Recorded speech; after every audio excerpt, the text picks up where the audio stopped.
श्रीराम जय जय राम। भगवंताची स्मृती आणि कर्तव्याची जागृती। प्रत्येक मनुष्य बोलताना मी आणि माझे अशा भाषेत बोलत असतो। म्हणजे प्रत्येक व्यक्तीला ह्या दोन्ही बाबतीत काही कर्तव्य असतात। माझे या शब्दात शरीर आणि तत्संबंधी सर्व गोष्टी येतात। आयुष्यात मीचे कर्तव्य परमेश्वर प्राप्ती हे आहे आणि देहाचे कर्तव्य देहाशी संबंधित असलेल्या प्रत्येक व्यक्तीबद्दलचे असते। देहाच्या कर्तव्यात धर्म, शास्त्र आणि नीती यांना धरून संबंधित व्यक्तीशी करण्याच्या आचरणाचा समावेश होतो। म्हणजेच ज्याच्याशी जसा आपला संबंध असेल त्याप्रमाणे त्याच्या बाबतीत आपले कर्तव्य चोख पार पाडणे। कर्तव्य याचा अर्थ मोबदल्याची अपेक्षा न ठेवता ज्या बाबतीत जे करणे योग्य असेल ते करणे असा आहे। मनुष्याने मी आणि देह या दोहोंच्या बाबतीतली कर्तव्ये समान चालीने करीत राहिले पाहिजे। मीचे कर्तव्य करीन पण देहाने कसाही वागीन असे म्हणून चालणार नाही।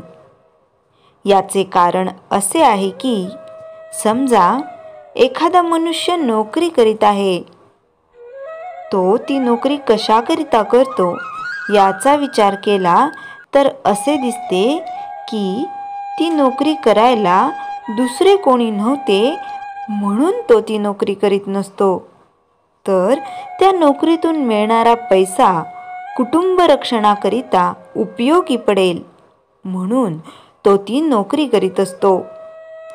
समजा त्याने नोकरी केली पण मिळणारा पैसा घरात दिला नाही तर त्या नोकरीचा काही उपयोग नाही। तसे मीचे कर्तव्य म्हणजे भगवंताचे अनुसंधान केले, पण देहाचे कर्तव्य म्हणजे सदाचरण आणि संबंधित व्यक्तींशी असलेली कर्तव्ये न केली तर नोकरी करून पैसे घरी न दिल्यासारखे होईल।